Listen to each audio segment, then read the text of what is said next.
Hi guys, ഈ വീക്കിലെ weekly അനലൈസിലേക്ക് നമുക്ക് കടക്കാം. അതിന് മുന്നേ നമുക്ക് ഈ വീക്കിലെ ഹൈ ഇമ്പാക്റ്റ് ന്യൂസ് ഏതൊക്കെയാണെന്ന് നമുക്ക് ഫസ്റ്റ് നോക്കാം. അതിന് വേണ്ടി നമുക്ക് ചാർട്ടിലേക്ക് കടക്കാം. അപ്പോൾ ഈ വീക്കിലേക്ക് വരുമ്പോൾ ഈ വീക്കിൽ ഹൈ ഇമ്പാക്റ്റ് വരുന്ന കുറേ ന്യൂസസ് ഉണ്ട്. അപ്പോൾ നമുക്ക് ഇതിൽ നോക്കിയാൽ തന്നെ കാണാം, AUD ഇന്ന് ബാങ്ക് ഹോളിഡേ ആണ്. അതേപോലെ നാളെ നോക്കുകയാണെങ്കിൽ CNYയിൽ ബാങ്ക് ഹോളിഡേ ആണ്. CNY നമ്മൾ എടുക്കാത്തതാണ്, അത് ചൈനീസ് പെയർ ആണ്. ബാക്കി നോക്കുകയാണെങ്കിൽ ഹൈ ഇമ്പാക്റ്റ് ന്യൂസസ് നമുക്ക് നല്ലതാണ്. USDയിലുണ്ട്, എംപ്ലോയ്മെന്റ് കോസ്റ്റ് ഉണ്ട്. അതേപോലെ തന്നെ നമുക്ക് നോക്കുകയാണെങ്കിൽ FAMO പ്രസ് കോൺഫറൻസ് ഉണ്ട്. അതൊക്കെ മാർക്കറ്റിനെ നല്ല ഹൈ ഇമ്പാക്റ്റ് ചെയ്യുന്ന. അതേപോലെ വെനസ്ഡേ AUDയിൽ CPI ഉണ്ട്.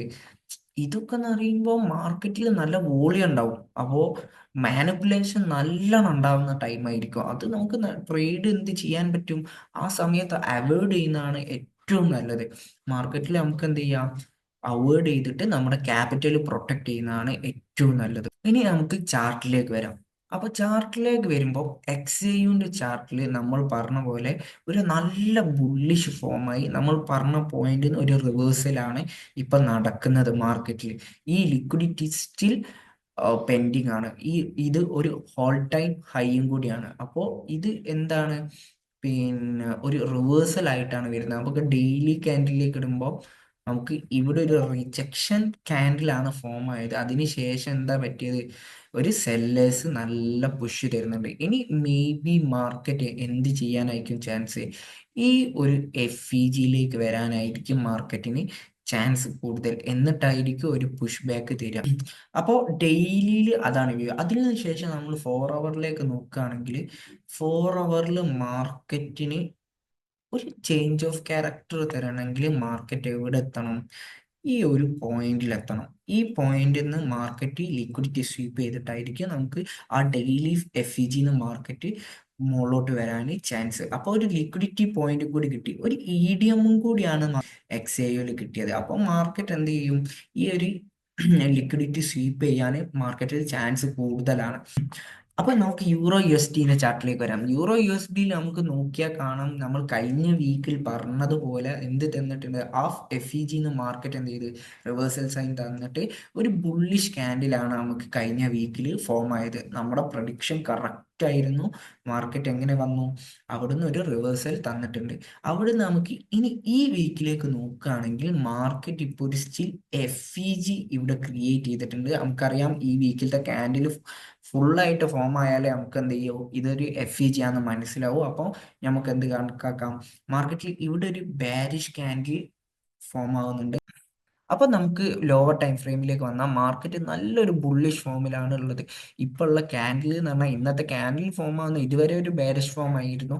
അത് സ്റ്റിൽ ബുള്ളിഷ് ആവാൻ ചാൻസ് കൂടുതലാണ്. കാരണം ഇവിടെ ഇതെന്താണ്, ഇതൊരു പീക്ക് റിജക്ഷൻ ആണ്. അവിടെ നല്ല ലിക്വിഡിറ്റി പോയിന്റ് ഉണ്ട്. അപ്പം മാർക്കറ്റ് എന്ത് ചെയ്യും, മേ ബി മാർക്കറ്റ് ഈ ഒരു ലിക്വിഡിറ്റി എടുക്കാൻ ചാൻസ് കൂടുതലാണ്. ഇനി നമുക്ക് GBP USDയിലേക്ക് പോകാം. നമുക്ക് GBP USDയിലേക്ക് നോക്കുകയാണെങ്കിൽ മാർക്കറ്റിൽ GBP USD നമ്മൾ കഴിഞ്ഞ വീക്ക് പറഞ്ഞതുപോലെ നമുക്ക് എന്ത് തന്നിട്ടില്ല, ലിക്വിഡിറ്റി സ്വീപ്പ് തന്നിട്ടില്ല. കഴിഞ്ഞ വീക്ക് നമ്മൾ ഈ 2 ലിക്വിഡിറ്റി പോയിന്റ് സ്വീപ്പ് ചെയ്യുന്നായിരുന്നു പറഞ്ഞത്. അത് നമുക്ക് എന്ത് തന്നിട്ടില്ല, സ്വീപ്പ് തന്നിട്ടില്ല. അതിന് പകരം കഴിഞ്ഞ വീക്ക് നല്ലൊരു ബുള്ളിഷ് ക്യാൻഡിലാണ് ഫോം ആയത്. ഇനി ഇതിന്റെ ലോവർ ടൈം ഫ്രെയിമിലേക്ക് പോയിട്ട് നമുക്ക് ബുൾ സൈഡിലേക്കോ അല്ലെങ്കിൽ ബെയർ സൈഡിലേക്കോ എന്തെങ്കിലും എൻട്രി പോയിന്റോ അല്ലെങ്കിൽ എൻട്രി സൈനോ എന്തെങ്കിലും തരുന്നുണ്ടോ എന്ന് നോക്കാം. നമുക്ക് നോക്കുകയാണെങ്കിൽ മാർക്കറ്റ് ഇപ്പോൾ ഈ ഒരു ലിക്വിഡിറ്റി പോയിന്റ് കളക്ട് ചെയ്യാനായിരിക്കും മാർക്കറ്റ് എന്ത് വരുന്നത്, ബുള്ളി സൈഡിലേക്ക് വരുന്നത്. ഈ ഒരു സ്വീപ്പ് കഴിഞ്ഞിട്ട് മേ ബി മാർക്കറ്റ് എന്ത് ചെയ്തു, നമ്മൾ പറഞ്ഞതുപോലെ താഴോട്ട് വരാൻ ചാൻസ് ഉണ്ടാവും. അപ്പൊ നമുക്കറിയാം ഇതൊരു പീക്ക് റിജക്ഷനാണ്. ഈ റിജക്ഷൻ എന്താണ്, ഇതിന്റെ മുകളിൽ ഒരു ബൈ സൈഡ് ലിക്വിഡിറ്റി. അപ്പൊ മാർക്കറ്റ് എന്ത് ചെയ്യും, maybe buy side liquidity grab ചെയ്തിട്ടായിരിക്കും മാർക്കറ്റ് എന്ത് ചെയ്യാം, അടുത്ത സെൽ സൈഡ് ലിക്വിഡിറ്റി ഗ്രാബ് ചെയ്യാൻ വരിക. അപ്പൊ നമുക്ക് ഈ വീക്കിലെ അനലൈസിങ് എന്ന് പറഞ്ഞാൽ ഇങ്ങനെയാണ്. നമുക്ക് XAUUSD മാർക്കറ്റിൽ ഒരു റിവേഴ്സൽ സൈൻ തരുന്നുണ്ട്. നമുക്ക് നോക്കാം എങ്ങനെ ആക്ട് ചെയ്യുമെന്ന്. അതിനുശേഷം നോക്കിയ യൂറോ യു എസ് ഡി നമുക്ക് എന്താണ് ഒരു ബൈ സൈഡിലേക്കാണ് നമ്മൾ എക്സ്പെക്റ്റ് ചെയ്യുന്നത്. അതേപോലെ G B P U S D ഒരു ബൈ സൈഡ് എക്സ്പെക്റ്റ് ചെയ്തതിന് ശേഷം ഒരു സെൽ സൈഡിലേക്കുള്ളതാണ് നോക്കുന്നത്. നമുക്ക് നല്ല നല്ല എൻട്രീസ് കാര്യങ്ങളൊക്കെ വരുന്നുണ്ടെങ്കിൽ നമുക്ക് എന്ത് ചെയ്യാം, ഈ വീക്കിൽ നോക്കിയിട്ട് നമുക്ക് എടുക്കാം. അപ്പോൾ ഇതാണ് നമ്മുടെ ഈ വീക്കിലെ മാർക്കറ്റിന്റെ എക്സ്പെക്റ്റേഷൻ. ഇനി നമുക്ക് കാണാം മാർക്കറ്റ് എങ്ങനെ പെർഫോം ചെയ്യുന്നു, മാർക്കറ്റ് എങ്ങനെ മൂവ് ചെയ്യുന്നു കാണാം.